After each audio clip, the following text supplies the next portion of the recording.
শুভ সময় বন্ধুরা, আশা করি ভালো আছেন। আজকে দর্শে হাদিসের 6 নম্বর ভিডিও। একটি হাদিস নিয়ে আজকে কথা বলবো। খুব বেশি সময় নষ্ট করব না। সহিহ হাদিস নিশ্চয়ই, কারণ আমি সবসময় সহিহ হাদিস নিয়েই কথা বলি।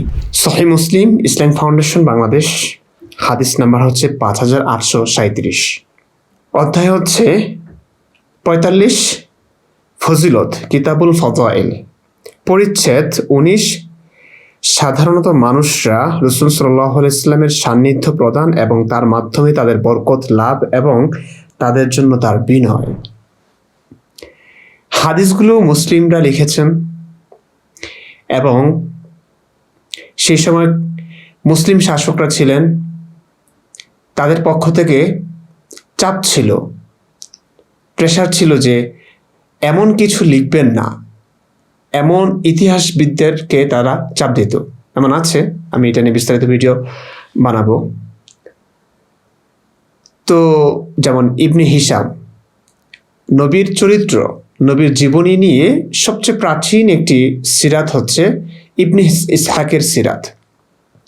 ইবনে ইসহাকের সিরাতটি নাই, ইবনে ইসহাকের সিরাত থেকে সংক্ষিপ্ত করে ছাঁটাই বাছাই করে যাচাই বাছাই করে ইবনে হিশাম একটা সিরাত লিখেছেন। ইবনে হিশামকে পর্যন্ত তৎকালীন শাসক, মুসলিম শাসকরা বারণ করেছিলেন যে এমন হাদিস লিখবা না, এমন ইতিহাস লিখবা না, নবীকে নিয়ে এমন কিছু লিখবা না যাতে মানুষ নবীর প্রতি বিতৃষ্ণ হয়ে যায় কিংবা বিরক্তিকর মনে হয়, অসম্মানজনক মনে হয়, খারাপ মনে হতে থাকে নবীকে। কারণ নবীকে নিয়েই তো তাদের ব্যবসা ছিল, তারা খলিফাতুল মুসলিমিন ছিলেন এবং নবীর এই বিশ্বাসটা যদি মানুষের মাঝ থেকে নষ্ট হয়ে যায় তাইলে তাদের ক্ষমতাও কিন্তু থাকে না।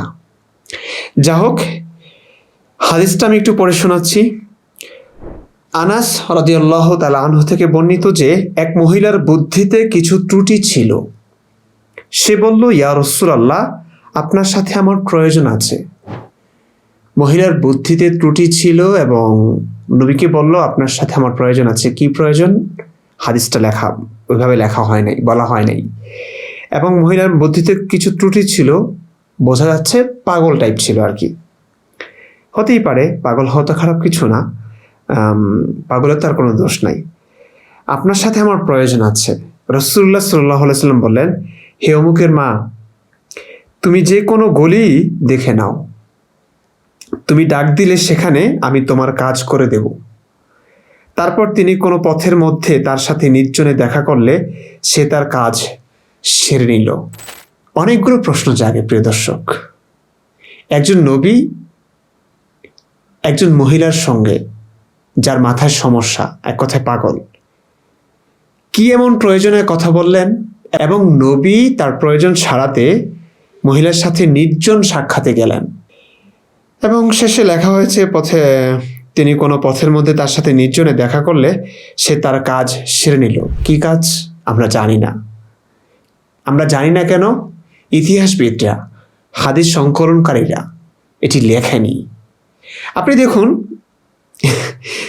হায় রে, একতরফা ইতিহাস। কারণ নবীর ইতিহাসগুলো, ইসলামিক ইতিহাসগুলো লেখাই হয়েছে মুসলিমদের দ্বারা। অমুসলিম যারা ছিল, নবীর সমালোচক যারা ছিল, তাদেরকে নির্মম নৃশংসভাবে হত্যা করা হয়েছে। অসংখ্য হাদিস আছে, আপনারা জানেন অনেকেই। না জানলে আমার থেকে শুনে নেবেন, আমার অনেক ভিডিও আছে। মান বাদ্দালা দীনাহু ফাকতুলু, যে এই ধর্মে ঢুকলো, এই ধর্ম বুঝে সে এই ধর্ম থেকে অন্য ধর্মে চলে যেতে চাইলো কিংবা পরিবর্তন করে ফেললো, ধর্ম ইসলাম ত্যাগ করলো, মান বাদ্দালা দীনাহু ফাকতুলু, তাকে হত্যা করবার কথা বলা হয়েছে। নবীকে, নবীর অসভ্যতা, নবীর পাকনামি, নবীর মিথ্যাচার, ভাওতাবাজি বুঝে ফেললো কেউ, নবীকে নিয়ে সেই কথাগুলো কেউ বলবে, সেই সুযোগটা পর্যন্ত ছিল না। কারণ মান সাব্বা নাবিয়্যান ফাকতুলু, যে নবীকে নিয়ে কটূক্তি করবে তাকে হত্যা করো আদেশ আছে। এবং এই আদেশগুলো পালিত হচ্ছিল কি নৃশংসভাবে। তো সেই কারণে মুসলিমদের লেখা ইতিহাসই এগুলো। তারপরেও সৎ ইসলামিক ইতিহাসবিদ যারা নবী যা করেছেন তা হয়তো নিরপেক্ষভাবে লিখবার চেষ্টা করেছেন, কিন্তু সেই সুযোগটাও ছিল না, শাসকরা দেয়নি। তো বোঝাই যাচ্ছে নবী কি কাজ করেছে, হাদিসটা কি আর এখানে অধ্যায়টা কি। দেখুন এখানেও দেখাচ্ছে নবীর নাকি বিনয়। মানে আপনি মনে করুন শায়েখ আহমদুল্লাহ এক মহিলার সঙ্গে নির্জন সাক্ষাতে কি মহিলার কোনো একটা কাজ সেরে দিল, কি কাজ করেছে আমরা জানি না। এখানে কিন্তু সমাজ, আমাদের সমাজ যেভাবে তারা ইসলামটাকে বোঝে, তারা কিন্তু ঠিকই আহমদুল্লাহর সমালোচনা করবে। আহমদুল্লাহ যতই বলুক না এটা তো আমার বিনয়, আমি সাধারণ একজন মহিলা, তার সঙ্গে গোপন সাক্ষাতে গেলাম, তার একটা কাজ করে দিয়েছি, আমি বলবো না কি কাজ।